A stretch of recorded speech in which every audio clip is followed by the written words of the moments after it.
17 अप्रैल 2026 को लोकसभा में 131वां संविधान संशोधन विधेयक पारित नहीं हो सका, क्योंकि किसी भी संविधान संशोधन विधेयक को पारित कराने के लिए 2/3 बहुमत की आवश्यकता होती है और देश में सत्ताधारी भारतीय जनता पार्टी और उसके गठबंधन के पास 2/3 बहुमत नहीं था, इसलिए ये विधेयक गिर गया, ये विधेयक पारित नहीं हो सका। लेकिन जैसे ही ये विधेयक पारित नहीं हुआ, उसके साथ साथ भारतीय जनता पार्टी के सत्ता शीर्ष पर बैठे लोगों से लेकर के और एकदम जिला और निचले स्तर तक के कार्यकर्ताओं ने यह प्रचारित करना शुरू किया कि विपक्ष ने महिला आरक्षण विधेयक पारित नहीं होने दिया। तो क्या वास्तव में 131वां संविधान संशोधन विधेयक महिला आरक्षण विधेयक था? जी नहीं, ये महिला आरक्षण विधेयक नहीं था।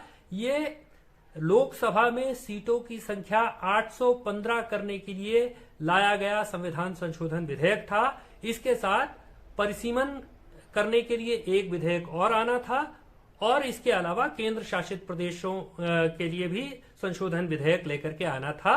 लेकिन चूंकि 131वां संविधान संशोधन विधेयक पारित नहीं हो सका, इसलिए परिसीमन का विधेयक और केंद्र शासित प्रदेश की सीटों में बदलाव का विधेयक भी केंद्र सरकार ने वापस ले लिया।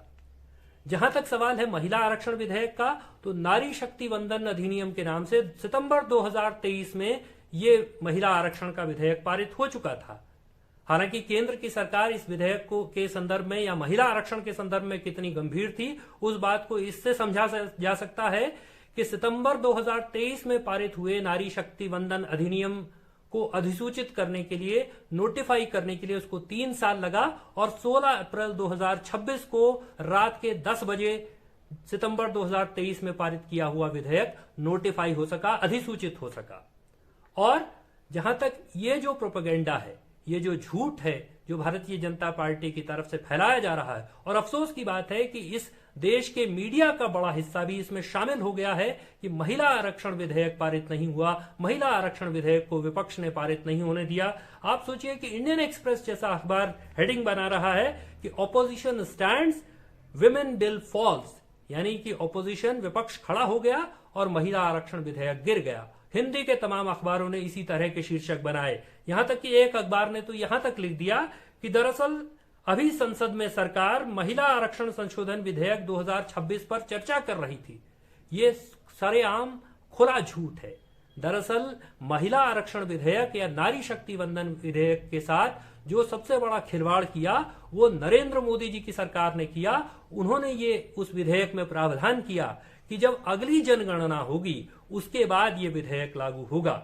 ये शर्त हट जाती तो 2024 के लोकसभा चुनाव में महिला आरक्षण लागू हो सकता था, लेकिन पहले इसमें जबरदस्ती जनगणना की शर्त थोपी गई और अब एक तरह से परिसीमन के साथ इसको जोड़ने की कोशिश की गई। देश की लोकसभा सीटों की संख्या बढ़ाने के साथ इसको जोड़ने की कोशिश की गई और परिसीमन के जरिए इस देश का ऐसा नक्शा नरेंद्र मोदी जी की सरकार खींचने की कोशिश कर रही थी जिससे कि राजनीतिक तौर पर उसको हराना असंभव हो जाए। वो ऐसा राजनीतिक नक्शा बनाना चाहती थी। दरअसल इस देश के संघीय ढांचे पर यह सीधा हमला था, इस देश के संविधान पर यह सीधा हमला था, इस देश के लोकतंत्र पर यह सीधा हमला था और इस हमले को मुल्क के विपक्ष ने नाकाम कर दिया। महिला आरक्षण को लागू न करने की केंद्र सरकार की अपनी मंशा है, वो जानबूझ करके इसको लटकाती रही।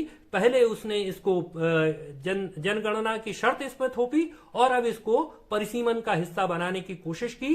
तो ये भारतीय जनता पार्टी की अपनी मंशा है कि वो महिला आरक्षण को लागू नहीं होना देना चाहती। जो लोग राम रहीम, आसाराम और तमाम इस तरह के लोगों को, कुलदीप सिंह सेंगर जैसे लोगों को प्रश्रय देते हैं, जो अंकिता भंडारी के वीआईपीज को प्रश्रय देते हैं, जो एक तरह से बिल्किस बानो के बलात्कारियों के गले में माला डालते हैं, उनको संस्कारी बताते हैं, तो वो अगर इस देश में नारी शक्ति के वंदन की बात कर रहे हैं तो इससे बड़ा पाखंड इस मुल्क में कोई दूसरा नहीं है।